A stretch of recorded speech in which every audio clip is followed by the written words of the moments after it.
দিয়ে বলে, ও মন, মন রে, ও মন কার লাগিয়া করছো তুমি এত আয়োজন।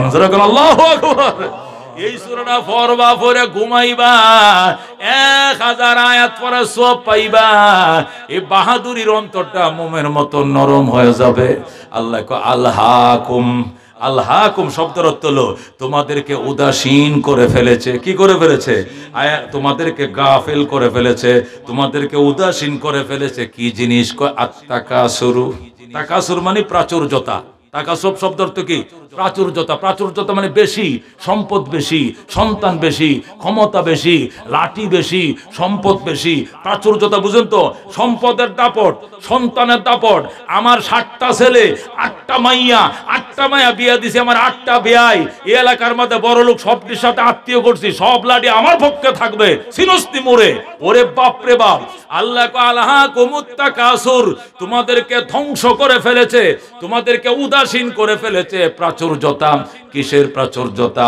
আয়াত তাফাখুরু বিল আমওয়ালে ওয়াল আওলাদে, তোমাদেরকে ধ্বংস করে ফেলেছে, উদাসীন করে ফেলেছে। টাকার প্রাচুর্যতা, সন্তানের প্রাচুর্যতা, সম্পদের প্রাচুর্যতা। কথা কোন ঠিক কিনা? আমার দল ক্ষমতায়, কথাবার্তা সাবধানে কবি, দেখা মাত্র গুলির নির্দেশ হয়ে যাবে। ঘর থেকে দইরা বিনা কারণে 49টা মামলা দিয়ে যাবজ্জীবন হুতায় রাখমু। কতক্ষণ ঠিক কিনা? এটা আল্লাহ রাব্বুল আলামিন তো আগেই জানতেন এগুলো ঘটবে আওয়ামী লীগ সরকারের আমলে।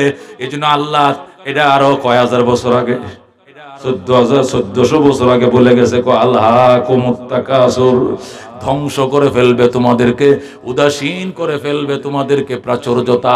তোমাদেরকে উদাসীন করে ফেলতে প্রাচুর্যতা, সম্পদের প্রাচুর্যতা, সন্তানের প্রাচুর্যতা। এই প্রাচুর্যতা প্রতিযোগিতায় থাকতে থাকতে হাত্তা যুরতুমুল মাকাবির, এমনকি তোমরা কবর জিয়ারতকারী হয়ে গেলে। কবর জিয়ারতকারী হয়ে গেলে এটার কি ব্যাখ্যা? মুফাসসির কেরাম তার 2টা ব্যাখ্যা করছেন। 1 নম্বর ব্যাখ্যা হলো হাত্তা তাতিয়াকুমুল মাউত। হাত্তা যুরতুমুল মাকাবির অর্থ হলো হাত্তা তাতিয়াকুমুল মাউত। তোমাদের সম্পদের প্রাচুর্যতা এমন আসছে, অহংকার এমন আসছে, সম্পদের অহংকার, সন্তানের অহংকার আসছে, অহংকার করতে করতে হাত্তা তাতিয়াকুমুল মউত, মরণ এসে গেছে। পশ্চিম দিকে ফিরার সময় আর পাইলা না, মসজিদে যাওয়ার সময় আর পাইছো না, আল্লাহর গোলামি করার সময় আর পাও নাই। এর আগে হাত্তা তাতিয়াকুমুল মউত। হাত্তা যুরতুমুল মাকাবির অর্থ হলো এমনকি কবরের বাসিন্দা হয়ে গেল আর কি। এর অর্থ হলো কি? অহংকার আর অহমিকা, প্রাচুর্যতার অহংকার করতে করতে করতে করতে কবরের বাসিন্দা হয়ে গেলা। মানে হঠাৎ করে মৌত তোমার সামনে হাজির হয়ে গেল। তওবা করার সময় পাও নাই, নামাজ পড়ার সময় পাও নাই, হজ করার সময় পাও নাই, যাকাত দেওয়ার সময় পাও নাই, পশ্চিম দিকে যাওয়ার সময় পাও নাই, আল্লাহর বান্দাকে আদর করার সময় পাও নাই, মানুষের অন্তরে কষ্ট দিছো, ক্ষমা চাওয়ার সময় পাও নাই, সম্পদ আত্মসাৎ করছো, ফিরে দেওয়ার সময় পাও নাই। এমনকি আইসে গেছে তোমাদের সামনে কি? হাত্তা তাতিয়াকুমুল মাউত, এমনকি মরণ তোমার সামনে আইসে গেছে। প্রাচুর্যতা করতে করতে করতে জোরে কোন নাউজুবিল্লাহ। আল্লাহর হাবিব হাদিস শরীফে বা কিতাবুজ যুহুদ, মুসলিম শরীফ 2য় খণ্ড আমি পড়াই, কিতাবুজ যুহুদের মধ্যে হযরত আবু হুরায়রা রাদিয়াল্লাহু তাআলা আনহু থেকে বর্ণিত, আল্লাহর নবী সাল্লাল্লাহু আলাইহি ওয়াসাল্লাম ইরশাদ করেন, ইয়াকুলু ইবনু আদম, আদম সন্তানরা বলে, মালি মালি, আমার মাল আমার মাল আমার মাল। রাসূল বলে, ওয়ালাকিন মালুকা মা আকালতা ওয়া আফনাইতা। রাসূল বলেন, তোমার মাল ওইটা যেটা তুমি খাইছো এবং ফিনিশ করে দিছো। 32টা দাঁত দিয়ে যে পেয়ারাটা খাইছো, যে কমলাটা খাইছো, যে পাতগুলো তুমি চাপাইছো 32 দাঁত দিয়াম, যেটা তুমি খেয়েছো এবং ধ্বংস করে দিয়েছো, এটাই তোমার মাল। ওয়ালা বিস্তা ওয়া আবলাইতা, যে কাপড় তুমি পরিধান করছো এবং পুরাতন করছো, এটা তোমার 2 নম্বর মাল। 3 নম্বর মা তাসাদদাকতা ওয়া আমজাইতা, যে সম্পদ তুমি আল্লাহর পথে সদকা করেছো এবং আমল নামায় সেটাকে উঠায়া দিয়েছো, ফেরেশতারা তোমাকে তালিকাভুক্ত করে ফেলছেন। এই 3টাই তোমার মাল। 1 নম্বরে যা তুমি খাইছো, বক্ষণ করেছো, ফানা করছো। 2 নম্বর যেটি ফিন্দে তুমি পুরাতন করেছো। কাপড় কিনছেন, কিনিয়া পড়তে পড়তে পুরাতন বানাইছেন, এটা আপনার সম্পদ। জিনিস কিনে খাইতে খাইতে ধ্বংস করে বাথরুম করে ফেলছেন, এটা সম্পদ। আরেকটা হলো মা তাসাদদাকা ওয়া আমজাইতা, যে জিনিস তুমি সদকা করেছো এবং আমল নামায় উঠাইয়া দিছ, এই তিনটাই তোমার মাল, এছাড়া আর বাকি তোমার মাল নয়। এ মাল বলতে বলতে তুমি কবরস্থানে চলে যাইবা, হাত্তা জুরতুমুল মাকাবির। রাসূল বলেন ওই সময় আয়াতটা তেলাওয়াত করে বলছিলেন, মাল বলতে বলতে বলতে হঠাৎ মওত এসে গেছে। এখন মওত যখন হাজির হয়েছে, এখন 10 কাঠা জমির মসজিদে দিলাম, 2 বিঘা জমি মাদ্রাসায় দিলাম, ওই সময় দিলে এটি কবুল হবে না, আল্লাহর কাছে গ্রহণযোগ্য হবে না। ওই সময় আত্মীয় স্বজনের ওয়ারিসদারদের হক নষ্ট হবে, ওই সময়কার ওসিয়ত আপনার কার্যকর হবে না। ঠান্ডা মাথায়, শক্তি সামর্থ্য থাকতে ঠান্ডা মাথায় মসজিদে মাদ্রাসা দান করতে হবে। মৌতের সক্রা শুরু হইলে মরণের বয়া দান করলে কবুল হবে না। কথা কোন ঠিক কিনা? আল্লাহ নবী সাল্লাল্লাহু আলাইহি সাল্লাম বলেন, বনি ইসরাইলের মধ্যে 3 জন অসুস্থ মানুষ ছিল। কয়জন অসুস্থ মানুষ? খেয়াল করে শুনেন, সহিহ হাদিস মুসলিমে বনি ইসরাইল 3 জন অসুস্থ মানুষ ছিল। একজন অসুস্থ হলো কুষ্ঠরোগী। কি রোগী? তার কুষ্ঠরোগ হইছে। আরেকজন অসুস্থ হলো টাকমাথা, তার মাথায় চুল নাই। আরেকজন অসুস্থ হলো অন্ধ, সে চোখ দিয়ে দেখে না। কয়জন অসুস্থ? এই 3 জন অসুস্থ মানুষের কাছে ফেরেশতা গেছে। ফেরেশতা জুব্বা টুব্বা পরে আসছে, আইসা কইতেছে, ভাই প্রথম গেছে কার কাছে? প্রথম গেছে কার কাছে? ওই কুষ্ঠরোগীর কাছে। ও কুষ্ঠরোগী, তুমি আল্লাহর কাছে কি চাও? আমি আল্লাহর পিয়ারা বান্দা, যেটা চাইবে এটাই আল্লাহ তোমারে দিবে। কুষ্ঠরোগী বলতেছে, দোয়া করেন আল্লাহ যেন আমার কুষ্ঠরোগটা ভালো করে দেয়, আমি যেন ভালো হয়ে যাই। আল্লাহর ফেরেশতা দোয়া করছে, আল্লাহ মেহেরবানি করে তুমি তারে সুস্থ করে দাও। সাথে সাথে সুস্থ হয়ে গেছে।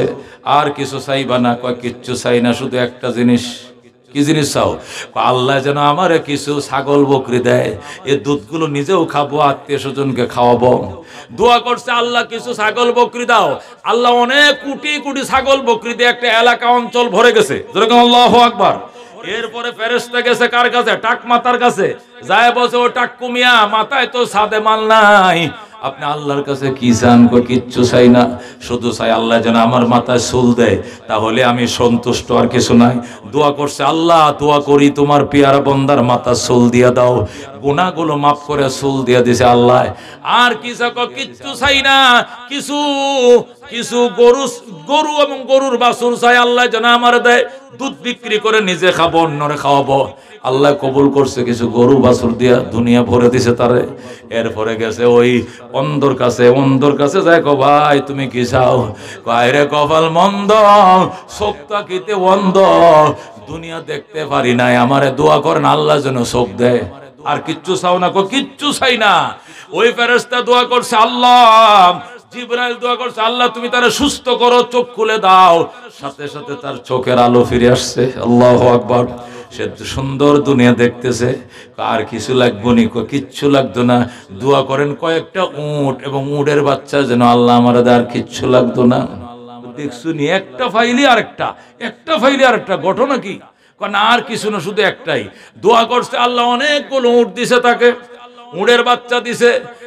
ওর জন্য একটা এলাকা ভরে গেছে ছাগলে, ওর জন্য এলাকা ভরছে গরু, ওর জন্য এলাকা ভরছে উটে। এরপরে জিবরাইল আলাইহিস সালাম ভিক্ষুকের বেশ ধরছে। আল্লাহ কো, জিবরাইল রে, আগে তো পাগড়ি পরে গেছিলে, এখন সিরা পাঞ্জাবি পরে যাও। সিরা পাঞ্জাবি, সিরা লুঙ্গি পরে, ট্যাংটা বাঁকা করে লাঠি দেখো জবাই করে দান আমার আল্লাহ নবীজির নাম। এখন ভিক্ষুক সাজছে জিবরাইল, সাইজে সেরা জামা নিয়ে আসছে। প্রথম কার কাছে? কুষ্ঠরোগীর কাছে। ও ভাই, কোটি কোটি ছাগল দিছে খোদায় তোমারে, আমার একটা ছাগল, একটা ছাগলের বাচ্চা দেও। কয় কেন? কয় আমি খামু, দুধ খামু, জীবন সংসার পার করবো, আমি অসুস্থ পুঙ্গ মানুষ, কামাই করে খাইতে পারি না। কয় সর মিয়া সর, তোদের অভ্যাস হইল কিছু দেখলে শুধু হাত পাইতে বসে থাকস, এই ছাগল বকরি কামাইতে বড় কষ্ট হইছে। কয় কি কষ্ট হইছে?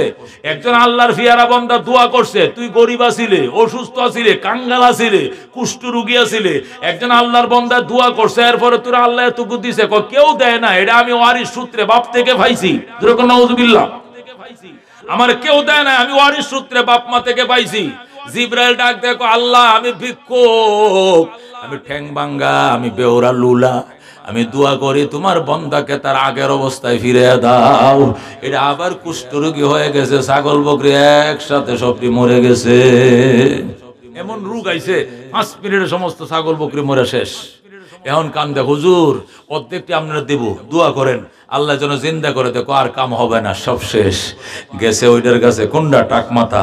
ওই ভাই, ভাই বাইরে আমি গরিব মানুষ, অসুস্থ, আজকে 3 দিন পর্যন্ত পেটে ভাত নাই, আমার একটা গরু দাও, একটা বাছুর দাও, দুধ দুয়ায় দুয়ায় খামু আর আত্মীয় স্বজনরা খিলামু। কয় ভাই দিতে পারবো না, গরু খামাইতে বড় কষ্ট লাগে, এই গরু মালিক হইতে অনেক কষ্ট, তোমরা তো চাইলে পাও, আমি পারবো না, অন্য জায়গায় যাও, সামনে যাও, সামনে যাও, দেওয়া হবে না। কেন দিবেন না? আপনি গরিব ছিলেন, আপনি টাক মাথা ছিলেন, সাদে মাল ছিল না, আমার দুয়ার বরকতে আল্লাহ সাদে মাল দিছে, এরপরে হাজার হাজার গরুর মালিক হইছেন, আমার দিবেন না কেন? মিছে কথা, আমি আগের থেকে জন্মসূত্রে আমার মাথায় চুলা ছিল, আমি কোটি কোটি গরুর মালিক আছিলাম, আস্তা মিছে কথা বলছে। আল্লাহর বান্দা দোয়া করে, আল্লাহ আমি ফকিরের দোয়ার উসিলায় তোমার বান্দারে আগের অবস্থায় ফিরে নাও। সাথে সাথে আবার ওটা কি হয়ে গেছে, টাক মাথা হয়ে গেছে। এবার গেছে ওই উটওয়ালার কাছে, যায় কো ভাই একটা উট দিবেন নি, একটা বাছুর দিবেন নি, যায় দেখে নামাজ পড়ে। উনি কি করে, উনি নামাজ পড়তেছে, একটু দাঁড়ান, অনেকক্ষণ ধরে নামাজ পড়ে, আল্লাহ তোমার দরবারে কি শুকরিয়া আদায় করি, অন্ধ ছিলাম, পৃথিবী দেখি নাই, চোখের সন্ধান দিছ একজন বুজুর্গ মানুষের দুয়ার উসিলা, হাজার হাজার লক্ষ লক্ষ উট দিছ, উটের বাছুর দিছ, ইয়া আল্লাহ আমার কাছে যতটা ফকির মিসকিন আসবে হাত পাততে দেরি হবে, আমি দিতে দেরি করবো না। মোনাজাত করতেছে, ইতিমধ্যেই জিবরাইল ভিক্ষুকের বেশে যায়, কো ভাই বাইরে 3 দিনের উবাস, পেটে ভাত নাই, একটা দুইটা উটের বাচ্চা আমার দে। লোকটা ডাক, দেখো ভাই একটা দুইটা কেন, যতগুলো উট আপনি নিতে পারেন নিয়ে যান, যতগুলো আপনার প্রয়োজন নিয়ে যান, আমি দিয়ে দিলাম, আপনার নেওয়ার পরে যদি কিছু থাকে আমার বাকিগুলো সব আপনারা দিয়ে দিলাম। আল্লাহু আকবার। জিবরাইল আলাইহিস সালাম দোয়া করে, আল্লাহ তোমার নিয়ামত আরো 10 গুণ বাড়া দেখ। আল্লাহু আকবার। সাথে সাথে যা উট ছিল 10 গুণ আরো বেড়ে গেছে। আল্লাহ তোমার সম্পদ তোমার সন্তান আমাদের চিরস্থায়ী করুক, এই দোয়া করে চলে গেছে। আল্লাহ তোমাদেরকে পরীক্ষা করার জন্যই আগে আমার দোয়ায় এত সম্পদের মালিক বানাইছে, এখন আমার বদদোয়ার কারণে সম্পদগুলো ধ্বংস হয়ে গেছে। জোরে কোন নাউজুবিল্লাহ। ইজনা আল্লাহ ডাক দেখো, আলহাকুমুত তাকাসুর, তোমাদেরকে ধ্বংস করে ফেলেছে প্রাচুর্যতা, সম্পদের প্রাচুর্যতা, ক্ষমতার প্রাচুর্যতা, সন্তানের প্রাচুর্যতা তোমাকে ধ্বংস করে ফেলেছে। অথচ আল্লাহ বলেন, ইন্নামা আমওয়ালুকুম আওলাদুকুম ফিতনা, সন্তান এবং সম্পদ তোমার জন্য পরীক্ষার বস্তু। কথা কোন ঠিক কিনা? জীবনের সম্পদ যদি আল্লাহ ওয়ালাদেরকে দাও, আর যত দামি জিনিস আল্লাহর কাছে চাও, চাইতে দেরি হবে, আল্লাহ দিতে দেরি করবে না। আল্লাহু আকবার। সুলতান মাহমুদ গজনবী রহমতুল্লাহ আলাইহি সম্পর্কে আল্লামা কারি তয়েব সাহেব খুতুবাত হাকিমুল ইসলামের মধ্যে লেখে, সুলতান মাহমুদ রাত্রে বেলায় কাবুলে ঢুকবে, ঢুকার টাইমে পৌরসভার লাইটের নিচে দেখছে একটা ছেলে কোরআন শরীফ পড়তেছে এইভাবে, আলিফ লাম মিম যালিকাল কিতাব লা রাইবা ফীহি হুদাল লিল মুত্তাকিন। ছেলেটা কোরআন পড়তেছে আর কবুতরের মতো কাঁপতেছে, ফুসমাশা শীত। হিলটেক্স এলাকা, কাবুল হলো হিলটেক্স এলাকা, পাহাড়ের মধ্যে বরফ পড়ে, বরফ, এই বরফের মধ্যে আল্লাহর কোরআন পড়তেছে, কাঁপতেছে। সুলতান মাহমুদ কোথায় থেকে যেন আসতেছে, মন্ত্রীর বহর নিয়া গোড়ার থেকে নামছে, নাইমে ছেলেটাকে বুকের সাথে জড়ায় ধরছে। কি নাম তোমার? বাড়ি কোথায় তোমার? এখানে কেন গো বাজান এত রাত্রে?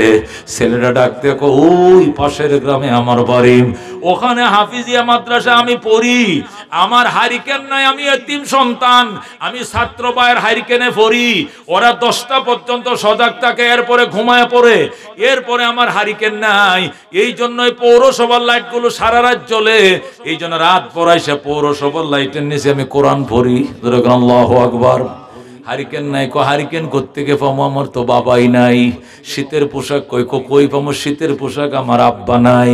সুলতান মাহমুদ চোখের পানি রাখতে পারে নাই, পানিগুলো মুছতেছে, ছেলেটারে টান দিয়ে ঘোড়ার সামনে উঠায় বসাইছে। আল্লাহু আকবার।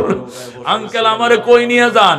তোমাকে রাজধানীতে নিয়ে যাব, আজকে তোমাকে আফগানিস্তানের বাদশা বানাবো। ধরা কর আল্লাহু আকবার। ছেলেটাকে কোড়ার উপরে উঠাইছে, উঠায় রাজধানীতে নিয়া সুলতান মাহমুদ গজনবী যে চেয়ারের মধ্যে বসে, ছেলেটাকে ওই চেয়ারের মধ্যে বসাইছে, বসায় কয়, আব্দুর রহমান আজকে থেকে তুমি আফগানিস্তানের বাদশাহ। ছেলেটা ডাক দেখো, আঙ্কেল না না, আমি এই দুনিয়ার বাদশাহী চাই না, আমি আসল বাদশার কোরআন, আমি সিনায় ধারণ করেছি, কোরআনের হাফেজ হয়েছে, আমি দৌড় করতেছি, আমি আল্লাহর কোরআনের বাদশা হতে চাই, আমাকে যেখান থেকে আনছেন সেখানে পৌঁছায় দেন। ঠিক আছে তোমারে পৌঁছাবো, একটু দাঁড়াও। আচ্ছা বলো দেখি একটা হারিকেন কিনলে কয় টাকা লাগে? কয় 5 টাকা। লেখছে 5 টাকা। কেরাসিন মাসে কয় টাকা লাগে? 5 টাকা। লেখছে 5 টাকা। শীতের পোশাক কিনলে কয় টাকা? 5 টাকা। মাসে বোর্ডিং খরচ কয় টাকা? 5 টাকা। তাহলে প্রতি মাসে 4-5 20 টাকা লাগে। 12 মাসে 12 20 240 টাকা। 240 টাকাটা থলের ভিতরে ঢুকাইছে। থলে খলতে আপনাদের দেশে কি কয়? হ্যাঁ, তহবিল। তহবিল, ওই যে কাপড় দিয়ে আগে বানাইতো, তহবিলের ভিতরে ঢুকাইছে। ঢুকায় মুখটা আটকায় ছেলেটার কোমরে বাইন্দা দিয়ে কয়, সুলতান মাহমুদ গজনবী আব্দুর রহমান, ও এতিম সন্তান, আজকে থেকে তোর বাবা আমি নিজে। যেরকম আল্লাহু আকবার। মনে রাখবে সুলতান মাহমুদ তোর আব্বা, তুই হাফেজ না হওয়া পর্যন্ত তোর খরচ বহন করার দায়িত্ব আমার। আল্লাহু আকবার। এখানে 240 টাকা 12 মাসের খরচ দেওয়া আছে। এর আগেও যদি ফুরায় যায়, কালকেই হারিকেন কিনে নিবা, কেরাসিন ভরে নিবা, সুইটার কিনে নিবা, জ্যাকেট কম্বল কিনে নিবা, রেহাল সাবান তেল কিনে নিবা। টাকা ফুরাইলে আবার আসবা, যতদিন টাকা লাগবে আমি দেব। আল্লাহু আকবার।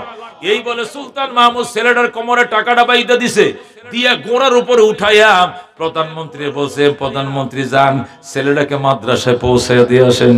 আল্লাহু আকবার। সুলতান মাহমুদ গজনবীর নির্দেশে প্রধানমন্ত্রী ছেলেকে নিয়ে রওনা করছে, মাদ্রাসায় নামায় দিয়ে চলে আসছে। ছেলেটা আল্লাহু আকবার যাওয়ার টাইমে সুলতান মাহমুদ ছেলেটার গালের মধ্যে চুমু দিয়ে, আব্বা আবার আইসো, তুমি আমার সন্তান, আমি তোমার বাবা লাগি, আবার আইসো। বাবারে শেষ রাত্রে কোরআন দাওর করার জন্য উঠো। যখন শেষ রাত্রে ওযু করে কোরআন পড়তে বসবা, আমার জন্য 2 রাকাত নামাজ পড়ে একটু দোয়া করো। আমি আজকে 12 বছর পর্যন্ত 2টা জিনিসের আশায় কান্ধি, একটা আশাও আল্লাহ পূরণ করে না। আল্লাহু আকবার। ছেলেটা কয়, আঙ্কেল আপনার 2টা আশা কি? 1 নম্বর আশা, 12 বছর পর্যন্ত কান্দি নবীকে স্বপ্ন দেখার জন্য, কিন্তু নবীকে আর স্বপ্ন দেখা হলো না, এই পর্যন্ত দেখতে পাই নাই। দোয়া করো আল্লাহ যেন নবীরে স্বপ্ন যুগে মোলাকাত করায় দেয়। আল্লাহু আকবার। ছেলেটা কয়, ঠিক আছে আঙ্কেল দোয়া করব। 2 নম্বর আশা কি? 2 নম্বর আশা, এই পৃথিবীতে সবচেয়ে ভালো মানুষকে, শ্রেষ্ঠ মানুষকে একটু ঠিকানাটা বলে যান, তাহলে আগামী কালকে তার সঙ্গে আমি যেন দেখা করি। আল্লাহ যেন ভালো মানুষের সন্ধান মিলাইয়া দেয়, আমার স্বপ্নে বলে দেয়, তুমি দোয়া কইরো। ছেলেটা বলে ঠিক আছে। মাদ্রাসায় যখন উজির নামায়া দিছে, ছেলেটা ওযু বানায়া 2 রাকাত নামাজ পড়ে দোয়া করে, আল্লাহ গো আমার মনের আশা পূরণ করছে, একটা হারিকেল কিনার টাকা দিছে, আল্লাহ আমার জ্যাকেট কিনার পয়সা দিছে। 12 বছরের বয়সের বালক আমি, আমার জীবনের 12 বছরের আশা ছিল 2টা, একটা হারিকেন আর একটা সুইটার। আমার আঙ্কেল দুটোটা আশা পূরণ করেছে। আল্লাহ আমার আঙ্কেলও 12 বছরের 2টা আশা, 1 নম্বর নবীকে স্বপ্ন দেখতে চায়, 2 নম্বরে ভালো মানুষের সাথে মোলাকাত করতে চায়। আল্লাহ গো আমি এতিম অসহায় আব্দুর রহমান দোয়া করি, সুলতান মাহমুদের মনের দুটোটা আশা আজকে রাত্রে পূরণ করে দাও। সুবহানাল্লাহ। এই ঘটনা লেখছে দেওবন্দ মাদ্রাসার প্রিন্সিপাল, যিনি 50 বছর প্রিন্সিপাল ছিলেন, খুতবাতে হাকিমুল ইসলাম লেখছেন। আল্লামা কারি তোয়েব সাহেব লেখেন, ছেলেটা যেই মাত্র মোনাজাতে হাত বাড়াইছে, সুলতান মাহমুদ মাত্র এদিক দিয়ে ঘুমাইছে, চোখটা লাগছে মাত্র, স্বপ্ন যুগে দেখে আল্লাহ নবী সামনে দাঁড়ায় রইছে। আল্লাহু আকবার। রহমতুল্লিল আলামিন সামনে সুলতান মাহমুদ নবীরে তো চিন্নে ফেলাইছে, সালাম জানায়, আসসালাতু আসসালামু আলাইকা ইয়া রাসূলুল্লাহ, আসসালাতু আসসালামু আলাইকা হাবিবাল্লাহ।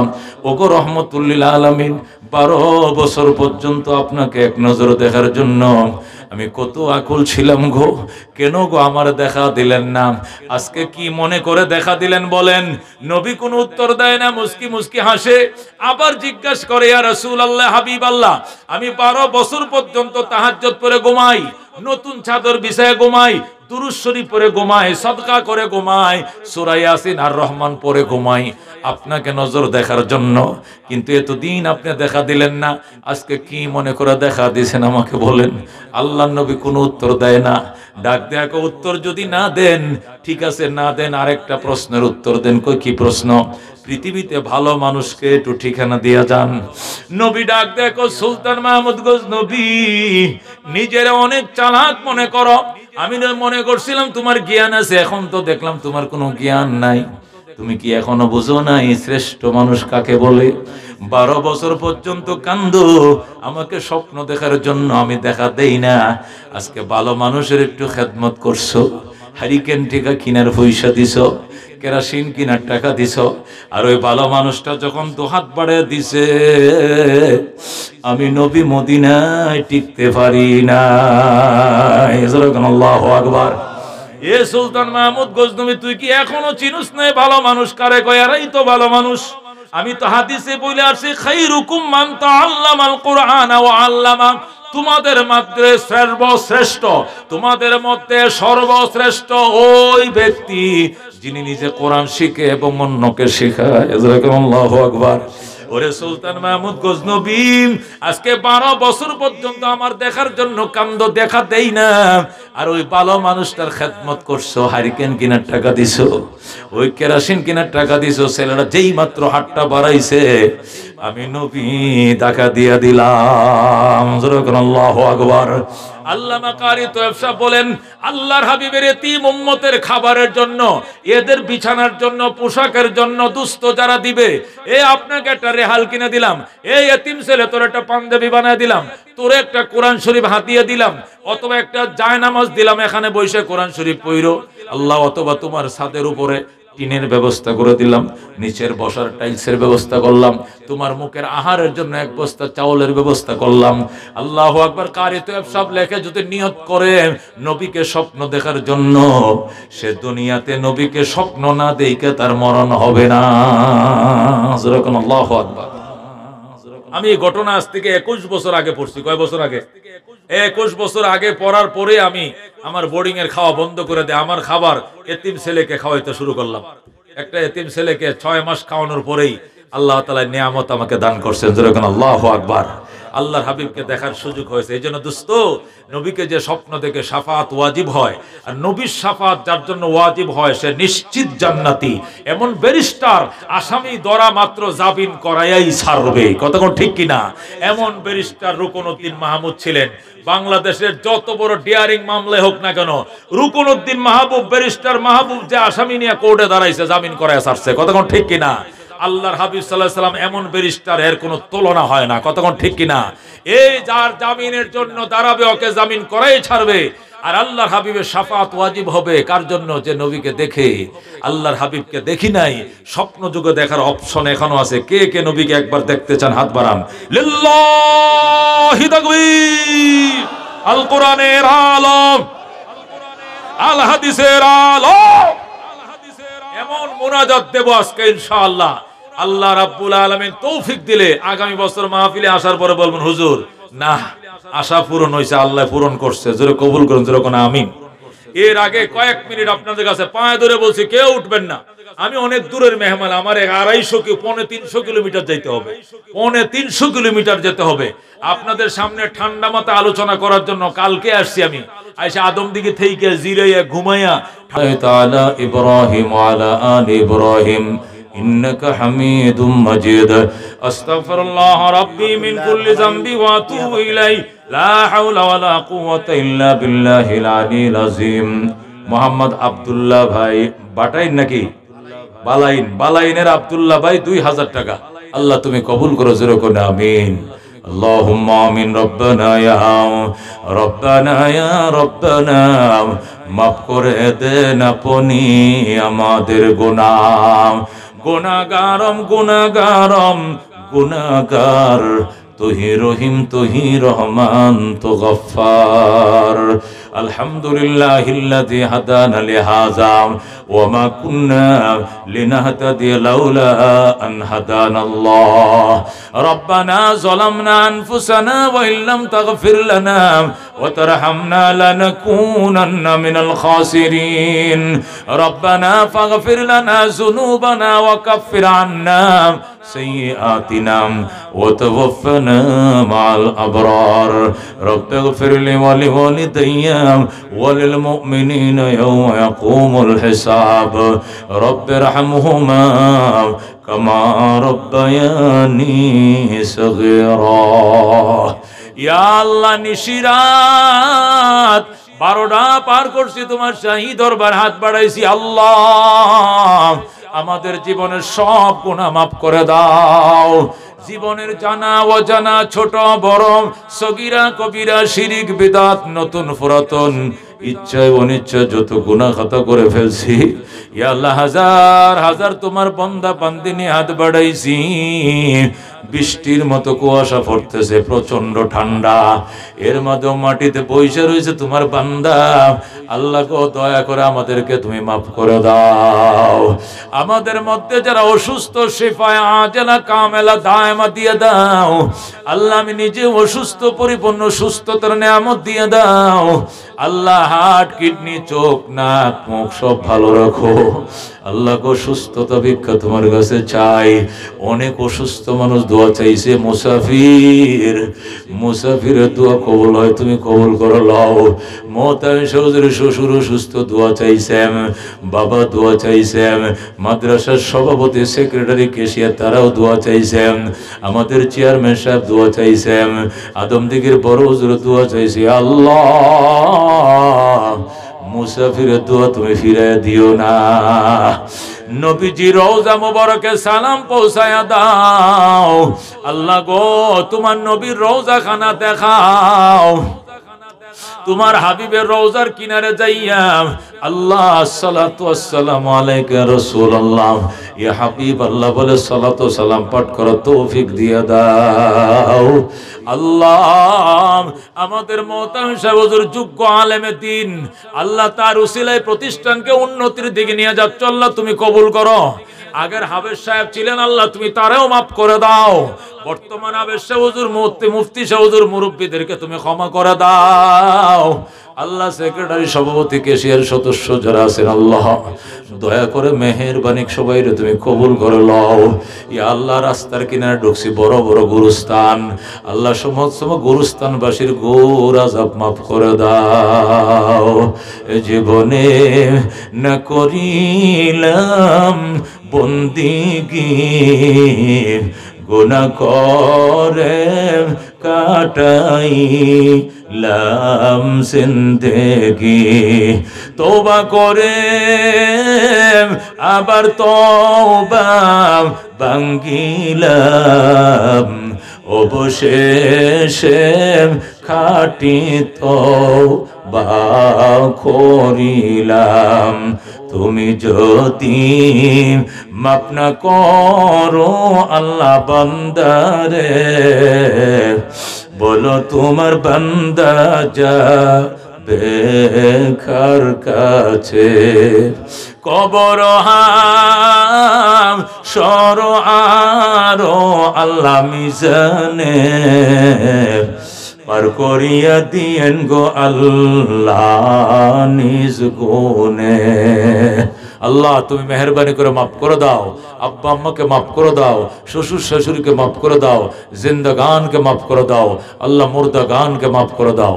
ইয়া আল্লাহ অত্যন্ত মহব্বতের মানুষের আল্লাহ ইয়া আল্লাহ একটা প্রোগ্রাম ক্যান্সেল করে লোভ লালসা ছেড়ে আল্লাহ তুমি হাজির নাজির তোমাকে হাজির করে বলছি আল্লাহ এই প্রোগ্রামের মহব্বতে চলে এসেছি আল্লাহ তুমি কবুল ফরমাও যারা আসছে একজনকেও খালি হাত ফেরত দিও না আল্লাহ গুনাহগুলো চুম্বুকের মতো টান দিয়ে রেখে দাও আল্লাহ অসুস্থদেরকে সুস্থতার নিয়ামত দিয়ে দাও আল্লাহ সবাইকে শান্তিতে নিরাপত্তার সাথে বাড়িতে পৌঁছায় দাও আমি সে অনেক দূর যাব ঢাকায় আল্লাহ তুমি সহি সালামতে ঢাকায় পৌঁছায় দাও আল্লাহ তোমার হাবিবের দুরুদ ও সালামের উসিলায় মোনাজাত কবুল করে নাও या मोहम्मद आप पर लाखों सलाम हामिद महमूद अहमद आप पर लाखों सलाम। या मोहम्मद आरज़ू है जब तेरा चर्चा करो तो नजर की सामने हो मैं तुझे देखा करो। बिजुद सुबहान रब्बिका रब्बिल इज्जति अम्मा यसिफून व सलामुन अलल मुरसलीन वल्हम्दुलिल्लाहि रब्बिल आलमीन। अस्सलामु अलैकुम व रहमतुल्लाह।